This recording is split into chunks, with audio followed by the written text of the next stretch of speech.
Nah, jadi bagaimana caranya agar kita terhindar dari stres-stres di pikiran, agar kita terhindar dari gangguan psikosomatik atau gangguan psikis yang berkepanjangan gitu.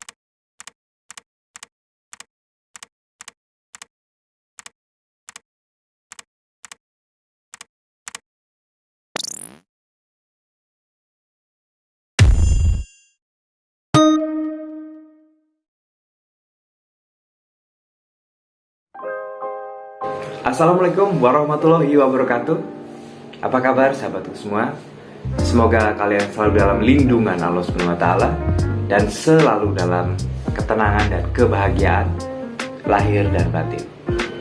Mungkin sahabatku semua sudah banyak mendengar tentang gangguan psikis yang akhir-akhir ini banyak sekali orang yang mengalaminya gitu. Atau mungkin sahabatku yang sedang menonton video ini sedang mengalaminya, yaitu psikosomatis. Dan apakah itu psikosomatis? Ya mudahnya, agar mudah tercerna, psikosomatis adalah gangguan pikiran yang membuat tubuh kita menjadi terganggu. Itu pikiran yang terlalu banyak stres di pikiran yang membuat tubuh kita menjadi terganggu. Contohnya asam lambung menjadi sering naik gitu. Yang biasa kita kenal itu dispepsia atau GERD gitu, yang teman-teman sudah mengetahuinya lah, banyak artikel-artikel di luar sana gitu. Nah, salah satu penyebabnya adalah stres di pikiran yang tidak pernah kita rilis. Stres tersebut biasanya ada pemicunya atau stresor.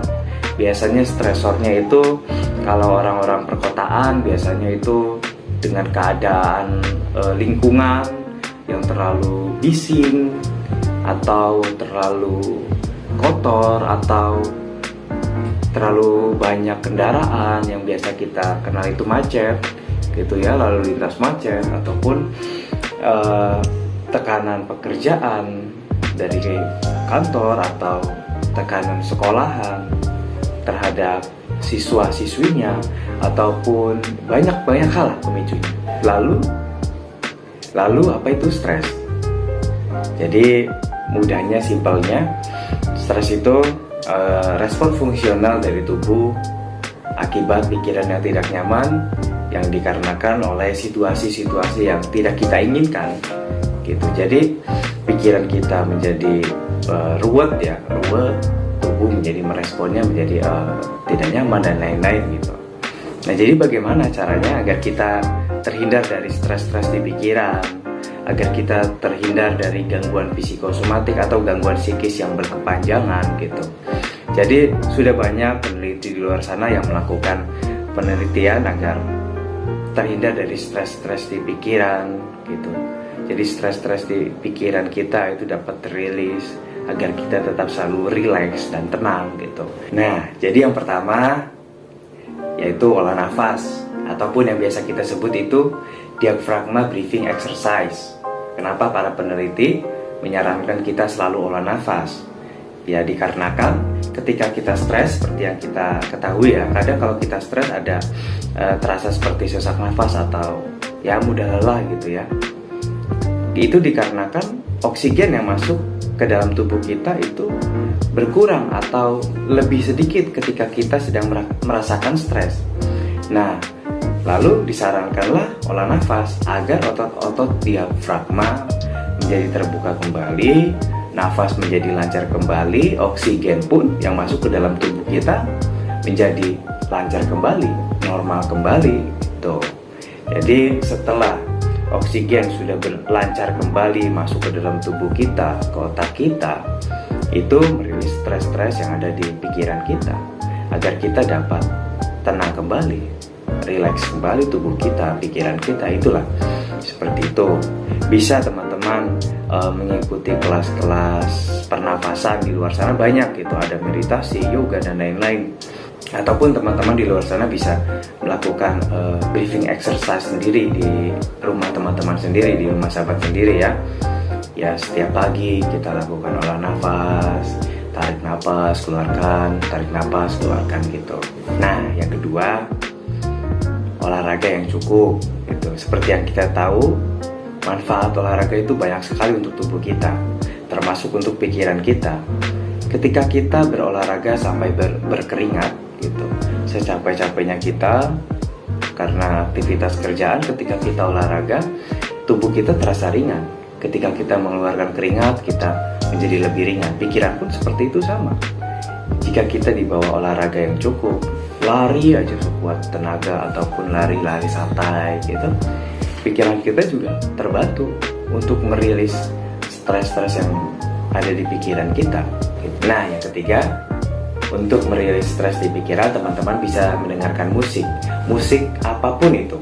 Musik favorit teman-teman, mau pop, dangdut gitu, ataupun rock dan lain-lain gitu.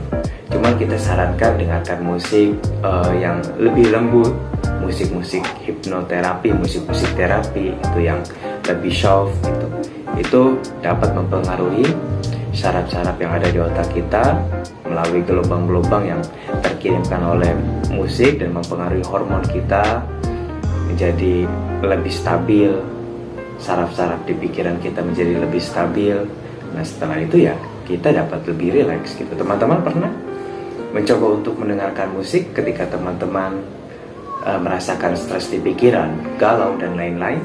Jika teman-teman pernah, teman-teman boleh komen di bawah. Oke. Nah, yang keempat, teman-teman bisa memakan makanan yang dapat merilis hormon endorfin, seperti salah satunya coklat gitu. Seperti yang kita ketahui, coklat adalah salah satu makanan yang bermanfaat untuk merilis hormon endorfin atau hormon kebahagiaan.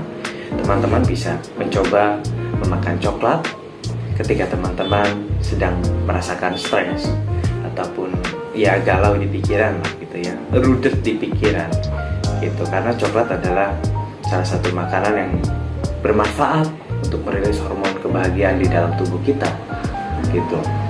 Tentunya dengan takaran yang sesuai, tidak boleh berlebihan, karena segala yang berlebihan itu ya akhirnya ujungnya tidak baik juga gitu. Nah, yang kelima, teman-teman bisa luangkan waktu teman-teman untuk sesekali berwisata, traveling, piknik gitu, ataupun teman-teman bisa sedikit bersantai keluar kota, jalan-jalan gitu, ataupun sekedar makan di luar rumah bersama keluarga.